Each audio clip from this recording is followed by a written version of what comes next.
No jogo de ontem em Açu, o Alecrim teve a oportunidade de assumir a liderança do campeonato estadual, pelo menos momentaneamente. O time tinha 9 pontos, se obtivesse uma vitória diante do Potiguar de Mossoró, chegaria a 12 e ficaria até amanhã na liderança do campeonato. Não conseguiu. O time do Potiguar saiu na frente, fez 1-0 com gol de Elinho, teve um pênalti desperdiçado pelo volante Márcio Silva. E por falar em pênaltis, foi um jogo pelo menos confuso no que diz respeito à atuação do árbitro Antônio Márcio Rosário.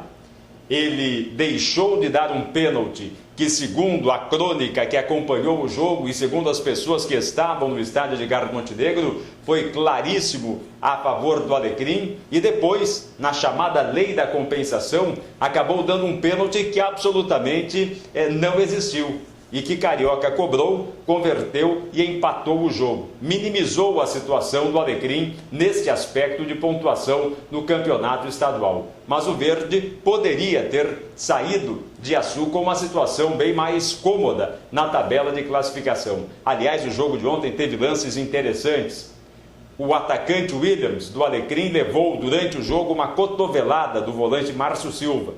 Pegou 5 pontos na testa. Continuou jogando. Depois do jogo no vestiário, o jogador desmaiou, teve que ser socorrido às pressas para o hospital, onde ficou algumas horas e hoje foi submetido a uma tomografia computadorizada. Não era bom o estado de saúde do atacante Williams ontem após o jogo lá no estádio Edgar Montenegro. No Potiguar moçoroense, o técnico Erandir Montenegro vai conseguindo de maneira gradativa equilibrar a equipe. Começou mal o time de Mossoró, o time do Potiguar, e agora com a vitória diante do Centenário, com o empate ontem com o Alecrim, Erandir consegue dar uma aliviada na pressão que já existia sobre ele e sobre o próprio time do Potiguar. Por falar em Mossoró, uma briga política entre o presidente da LDN e o vice-presidente está emperrando o andamento do projeto e da definição da liberação do estádio Leonardo Nogueira, que segue interditado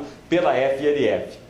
O vice-presidente Francisco Simone disse textualmente que não existe vontade do atual presidente em fazer com que o processo efetivamente caminhe para que os bombeiros possam aprová-lo ou não. E assim, enquanto essa briga política ela continua, o estádio Nogueirão ele segue interditado e os clubes moçoroenses acumulando prejuízos, tendo que jogar em Açu.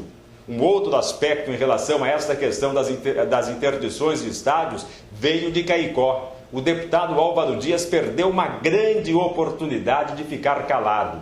O deputado defende a criação de uma liga independente formada pelos clubes do interior para disputar um campeonato paralelo. Álvaro Dias deu uma cartolada daquelas e eu até imagino que ele esteja brincando, aproveitando o período carnavalesco que começa hoje. Menos, deputado, bem menos.